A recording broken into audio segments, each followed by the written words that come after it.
आज आपका profit and loss का 8वां क्लास है। चलिए देखते हैं पहला प्रश्न। पहला प्रश्न है, एक आदमी अपनी घड़ी 144 रुपया में बेचता है। यदि उसके लाभ की प्रतिशतता लागत मूल्य के बराबर हो तो घड़ी की लागत क्या है?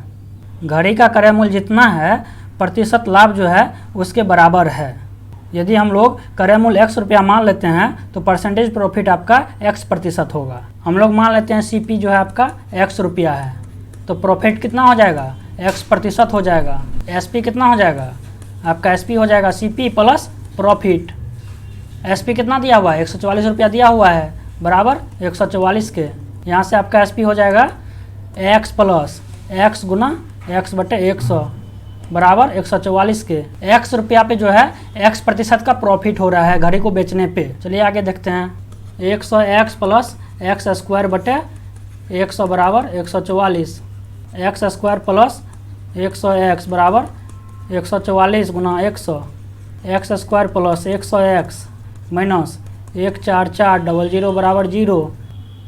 इसको सॉल्व करेंगे तो एक्स स्क्वायर प्लस हम लोग लिख सकते हैं 180x माइनस 80x माइनस 14400 बराबर 0।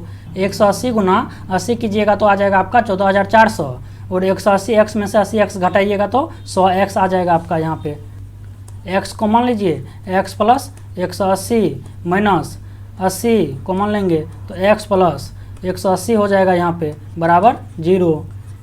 x minus 80 into x plus 180 बराबर 0। x बराबर आ गया आपका 80 और माइनस 180। माइनस 180 होगा नहीं, x हम लोग घड़ी का कॉस्ट प्राइस माने थे। 80 रुपया आपका घड़ी का कॉस्ट प्राइस पड़ गया। ऑप्शन नंबर आपका C राइट आंसर है। अगला प्रश्न को देखते हैं। प्रश्न है, विकास 4 रुपये के 5 केले खरीदता है और 5 रुपये में 4 केले बेच देता है। उसका लाभ प्रतिशत ज्ञात कीजिए। 4 रुपया में 5 केला खरीदता है। एक साइड रुपया हो गया, एक साइड केला हो गया। 4 रुपया में 5 केला और बेचता कितना है? 5 रुपया में 4 केला बेचता है। 5 रुपया में 4 केला। हम लोग दोनों साइड केला को बराबर कर लेते हैं। बराबर करने के लिए 5 को 4 से गुना करना पड़ेगा। 4 से गुना करेंगे तो रुपया में भी 4 से गुना करना पड़ेगा। इस 4 में 5 से गुना करना पड़ेगा। 5 का 20 हो गया, 5 का 20 केला बराबर हो गया दोनों में। फिर यहाँ पे भी 5 से गुना करना पड़ेगा। आपका हो गया 16 रुपया में 20 केला और यहाँ पे 25 रुपया में 20 केला। 16 रुपया में हम लोग 20 केला खरीदे थे और 25 रुपया में हम लोग 20 केला बेचे हैं। तो कितना रुपया का प्रॉफिट हो रहा है? 9 रुपया का प्रॉफिट हो रहा है। हम लोग देख रहे हैं कितना पे प्रॉफिट हो रहा है, तो 16 पे प्रॉफिट हो रहा है।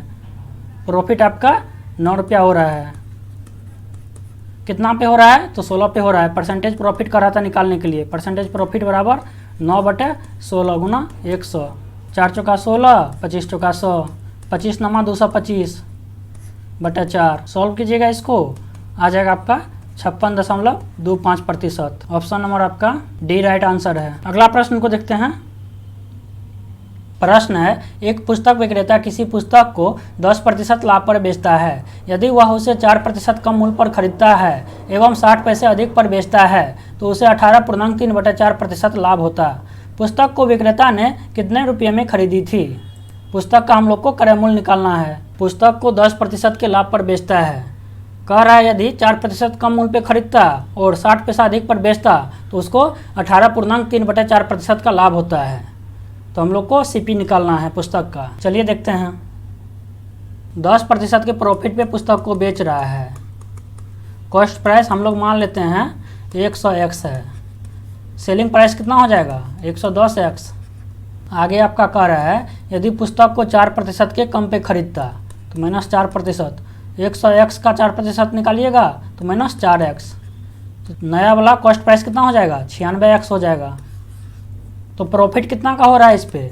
प्रॉफिट हो रहा है 18.3/4% का। तो सेलिंग प्राइस कितना हो जाएगा आपका? सेलिंग प्राइस हो जाएगा 96x प्लस 96x गुना 18.3/4% को फ्रैक्शन में तोड़िएगा तो 75/4%। 75/4 गुना 100। तो नया वाला आपका सेलिंग प्राइस निकल जाएगा 24 चौका 96, 24x, 25 तिया 75, 25 चौका 100, 4 छाके 24, 6x हो गया आपका 96x प्लस छतरी का 18x बराबर हो जाएगा आपका 114x। लेकिन वस्तु को बेच कितना में रहा है? पहला सेलिंग प्राइस प्लस 60 पैसा अधिक प्लस 0.6 रुपया, 60 पैसा को 0.6 रुपया में लिख सकते हैं। तो कितना के बराबर हो जाएगा? 114x बराबर 110x प्लस 0.6 रुपया के बराबर। 114 में से 110 जाएगा 4x बराबर 0.6 रुपया। हम लोग को निकालना है कॉस्ट प्राइस, 100x निकालना है। x बराबर कितना हो जाएगा? 0.6/4। तो 100x बराबर CP बराबर 100x 0.6/4 गुना 100, 25 चौका 100, 25 गुना 6 150। एक संख्या के बाद दशमलव है, एक संख्या के बाद दशमलव दे देंगे, यानी 15 रुपया आपका कॉस्ट प्राइस निकल गया वस्तु का। ऑप्शन नंबर आपका डी राइट आंसर है। अगला प्रश्न को देखते हैं। प्रश्न है, अनुषा एक सैंडल को इसके विक्रय मूल्य का 7/10 मूल्य पर खरीदती है और इसके विक्रय मूल्य से 10% अधिक मूल्य पर बेच देती है। उसका लाभ प्रतिशत ज्ञात कीजिए। सैंडल का विक्रय मूल्य हम लोग मान लेते हैं 100x है, मार्क्ड प्राइस 100x। खरीदती कितना पे है? तो 7/10 पे खरीदती है, यानी अनुषा के लिए कॉस्ट प्राइस कितना हो गया? CP बराबर 100x गुना 7/10 पे खरीदती है, 0 से 0 कैंसिल, 70x हो गया अनुषा के लिए कॉस्ट प्राइस। 70x में जो है अनुषा सैंडल को खरीदी। आगे सवाल में कह रहा है सैंडल को विक्रय मूल्य से 10% अधिक मूल्य पर बेच देती है। विक्रय मूल्य कितना माने हैं हम लोग? 100x माने हैं। बेच देती है कितना में? 10% अधिक में बेच देती है। तो सेलिंग प्राइस अनुषा के लिए कितना हो जाएगा? 110x। तो लाभ प्रतिशत कह रहा है निकालने के लिए। अनुषा के लिए कॉस्ट प्राइस 70x है और बेची सैंडल को 110x में कितना का प्रॉफिट हो रहा है? तो 40x का प्रॉफिट हो रहा है। प्रॉफिट बराबर 40x।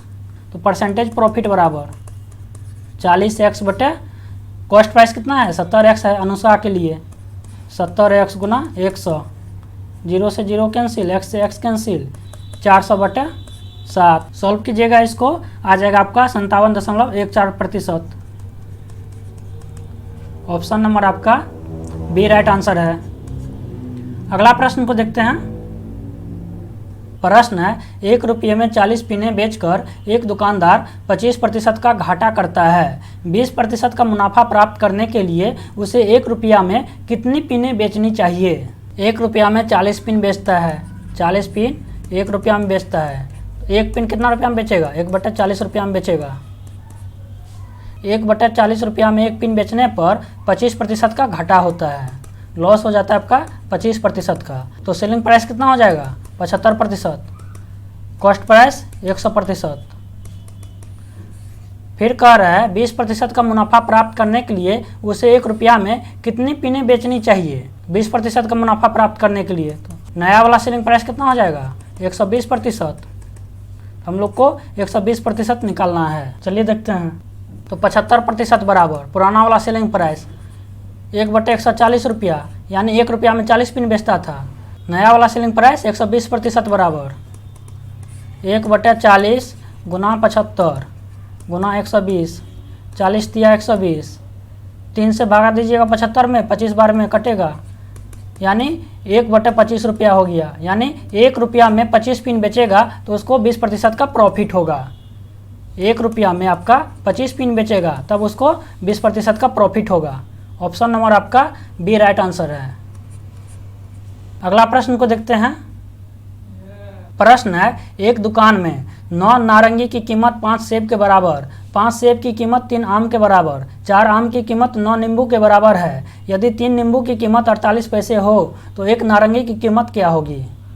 9 नारंगी की कीमत 9 ऑरेंज बराबर 5 सेब के बराबर 5 एप्पल के बराबर, और 5 सेब की कीमत 3 आम के बराबर। 5 सेब की कीमत 5 एप्पल बराबर 3 आम 3 मैंगो के बराबर, और 4 आम की कीमत 9 नींबू के बराबर।